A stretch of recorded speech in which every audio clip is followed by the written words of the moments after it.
Hello and अस्सलाम वालेकुम, welcome to कानून नामा।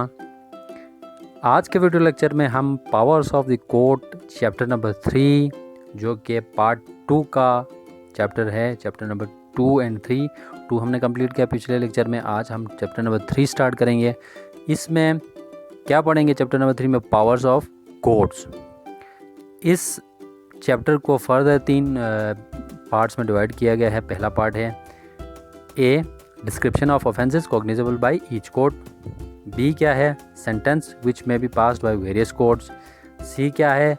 Ordinary and additional powers of the courts. तो वन बाय वन थोरोली हम इसमें सेक्शन पढ़ेंगे, चैप्टर पार्ट्स में सेक्शंस पढ़ेंगे। टोटल ये जो चैप्टर है वो सेक्शन 28 से 37 तक मुश्तमिल है। तो वन बाय वन स्टार्ट करते हैं। Let's start our first section which is section 28 offense under penal code। यानी तमाम ऑफेंसेस जो पिनल कोड के अंडर पीपीसी के अंदर मौजूद है वो कौन ट्राई कर सकते हैं? May be tried by high court, by court of magistrate, by any other court which is shown in 8th column of the second schedule. Second schedule के अंदर जो भी कोर्ट मेंशन है, जो सीआरपीसी के अंदर मौजूद है सेकेंड शेड्यूल, उसमें जो 8th कॉलम में उसके जो 8th कॉलम है उसमें जितने भी वो कोर्ट्स मेंशन है वो कोर्ट ट्राई कर सकते हैं। Court of magistrates, first class, second class and third class. Section 29 वो किस बारे में? ऑफेंसेस अंडर अदर लॉज, यानी जो दूसरे लॉज के अंडर ऑफेंसेस है वो कौन ट्राई कर सकते हैं? When any offences under any other laws shall when any court is mentioned. अगर वो कोर्ट मेंशन किए गए हों तो दैट कोर्ट वो कोर्ट ट्राई करेगी। नहीं तो अगर वो मेंशन नहीं है तो वो कौन से कोर्ट ट्राई करेगी? वो सेक्शन 28 के अंदर जो कोर्ट्स मेंशनड है वो कोर्ट उस ऑफेंस को ट्राई करेगी। सेक्शन 29 भी jurisdiction in case of juveniles. Juveniles के केसेस में जुरिस्डिक्शन किसकी होगी? जुवेनाइल कौन है? 15 साल से जो सीआरपीसी के अंडर मेंशन है वो 15 साल से कम के जो बच्चे जो ऑफेंसेस करते हैं वो जुवेनाइल्स हैं। तो वो कौन ट्राई कर सकता है? Any offences other than punishable with death और इम्प्रिजनमेंट फॉर लाइफ। यानी वो तमाम ऑफेंसेस जो अदर देन डेथ है या इम्प्रिजनमेंट फॉर लाइफ है कमिटेड बाय अ पर्सन, ठीक है। उसमें ऑफेंस कौन से नहीं होने चाहिए? पनिशेबल विद, जिसमें पनिशमेंट डेथ हो या इम्प्रिजनमेंट फॉर लाइफ हो। अगर वो कमिट करता है अंडर 15 ईयर्स ऑफ एज, कोई पर्सन करता है वो अंडर 15 ईयर्स ऑफ एज हो, B tried bye judicial magistrate, वो जुडिशियल मैजिस्ट्रेट ट्राई करेगा वो कोर्ट वो करेगी। B tried bye judicial magistrate empowered under section 8 of the reformatory school act. इस एक्ट के अंडर, इसके सेक्शन 8 के अंडर अगर जुडिशियल मैजिस्ट्रेट स्पेशली एम्पावर्ड हो वो ट्राई कर सकती है। Section 30 offences not punishable with death. यानी वो सेक्शन 30 मैजिस्ट्रेट के बारे, ये सेक्शन 30 मैजिस्ट्रेट के बारे में है। प्रोविंशियल गवर्नमेंट में invest any magistrate of first class, किसी भी मैजिस्ट्रेट फर्स्ट क्लास को with power to try as a magistrate all offences not punishable with death. यानी किसी भी मैजिस्ट्रेट को तमाम जो मैजिस्ट्रेट्स है उसके पावर दिए जाएंगे, वो ट्राई कर सकेंगे वो तमाम पावर्स, वो जो एक ही मैजिस्ट्रेट सेक्शन 30 मैजिस्ट्रेट पर ट्राई कर सकेगी। लेकिन उसमें ये ऑफेंसेस नहीं होंगे पनिशेबल विद डेथ, जिसमें वो पनिशेबल विद डेथ वाले ऑफेंसेस नहीं होंगे, शामिल नहीं होंगे। पार्ट बी, सेंटेंस विच में B pass by various courts. इसमें पहला सेक्शन है sentences which high court and court of session में पास। कोर्ट ऑफ सेशन और हाई कोर्ट कौन से ऑफेंसेस पास कर सकते हैं? हाई कोर्ट में पास यानी वो अगर ऑथराइज बाय लॉ, जितने भी ऑथराइज बाय लॉ है ऑफेंसेस उनको दिए गए हैं वो तमाम वो ट्राई कर सकती है और वो सेंटेंस पास कर सकती है। Code of session and additional session court, session जज एंड एडिशनल सेशन जज may pass any sentence authorise by law. यानी वो तमाम लॉ जो ऑथराइज लॉ ने ऑथराइज किए हैं वो तमाम सेंटेंसेस पास कर सकती हैं। लेकिन death sentence shall be subject to confirmation by high court. Death sentence which is passed by court of session and additional, तो वो तमाम confirmation होगा कहाँ से? हाई कोर्ट से। और असिस्टेंट सेशन जज may pass any sentence authorise by law except death sentence and imprison for life. यानी इम्प्रिजनमेंट एक्सीडिंग 7 ईयर्स, 7 ईयर्स से एक्सीड कर रहे हो वो ऑफेंसेस, और डेथ सेंटेंसेस नहीं पास कर सकते असिस्टेंट सेशन जज, और उसके अलावा तमाम ऑफेंसेस जो कि वो उसमें सेंटेंस पास कर सकती है जो ऑथराइज बाय लॉ है। नेक्स्ट सेक्शन है सेक्शन 32, सेंटेंस विच मजिस्ट्रेट में पास। मजिस्ट्रेट के पास कौन कौन से इख्तियारात है, कौन कौन से सेंटेंस वो पास कर सकते हैं। तो code of magistrate first class, वो इम्प्रिजनमेंट दे सकता है 3 साल तक का, 3 साल से ज़्यादा नहीं, 3 साल तक, और उसमें including solitary confinement, solitary confinement भी शामिल है। फ़ाइन 45,000 से ज़्यादा फ़ाइन नहीं कर सकता। अर्श, दमान एंड विपिंग भी शामिल है। बी है code of magistrate second class, कौन कौन से सेंटेंसेस दे सकते हैं। वो imprisonment for term not exceeding 1 year, 1 साल से ज़्यादा क्या इम्प्रिजनमेंट नहीं दे सकता, इंक्लूडिंग सॉलिटरी कन्फाइनमेंट, इसमें सॉलिटरी कन्फाइनमेंट भी मौजूद है। फ़ाइन नॉट एक्सीडिंग 15,000 से ज़्यादा फ़ाइन नहीं होना चाहिए। Code of magistrate third class कौन सा दे सकता है, वो इम्प्रिजनमेंट दे सकता है फॉर टर्म नॉट एक्सीडिंग 1 महीने से ज़्यादा क्या नहीं, और फ़ाइन नॉट एक्सीडिंग 3,000 रुपीज़, और 3,000 से ज़्यादा फ़ाइन नहीं दे सकती। जो सॉलिटरी कन्फाइनमेंट है उसकी मुद्दत देखने के लिए आप पीपीसी कंसल्ट करें, पीपीसी जो कि हमारे पिछले वीडियो लेक्चर्स जो कि इसी यूट्यूब चैनल पर मौजूद हैं। Next section is section 33, power of magistrate to sentence to imprisonment in default of fine.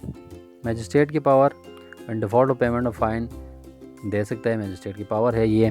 Code of magistrate may award such imprisonment in default of payment of fine, लेकिन इसमें 3 प्रोविजोस हैं। Proviso ए क्या कहता है, term not exceed in excess of magistrate power under this code, यानी उससे term exceed नहीं होने चाहिए, जो सेक्शन 32 में मेंशन है उससे ज़्यादा उसके टर्म्स एक्सीड नहीं करना चाहिए। The imprisonment awarded in default of payment of fine shall not exceed 1/4 of the imprisonment which the magistrate is competent to inflict. 1/4 से ज़्यादा जो जितनी की सज़ा वो दे सकता है, उससे 1/4 से ज़्यादा वो इन default of payment of fine नहीं दे सकता।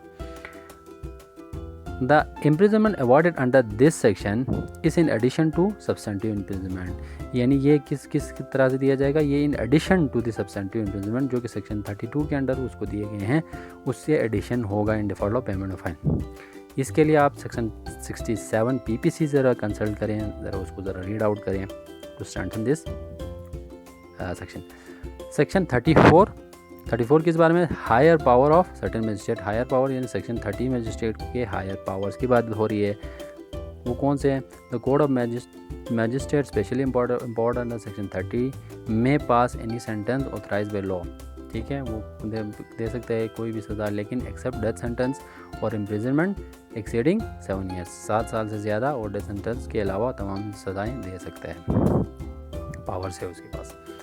Section 35, which is very important, section in which conviction of several offences at one trial। several offences यानी उसके जो फायर है उसमें बहुत सारी सज़ाएँ मेंशन हैं, तो वो तमाम सज़ाओं का एक ही उसमें ट्रायल हो रहा है, एक ही कोर्ट में ट्रायल हो रहा है, तो क्या होगा, person is convicted at one trial of 2 और मोर ऑफेंसेस, और ट्रायल के बाद वो कन्विक्ट हो गया है 2 से ज़्यादा ऑफेंसेस का, तो कोर्ट में sentence him to several punishment, बहुत सारे सेवरल पनिशमेंट दे सकता है।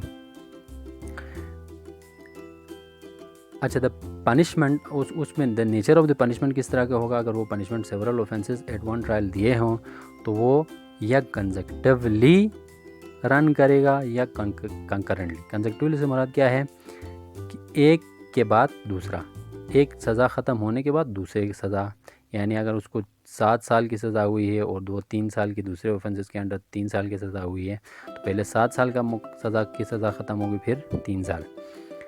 दूसरा केस इसमें कंकरेंटली से मुराद एक के बाद दीगर, यानी एक के साथ एक दूसरे के साथ एक के साथ दूसरा, यानी 7 अगर 7 साल और 3 साल हुए तो 3 साल के में 3 साल भी 7 साल के अंदर जम हो जाएगा, तो 7 साल में बरी हो जाएगा।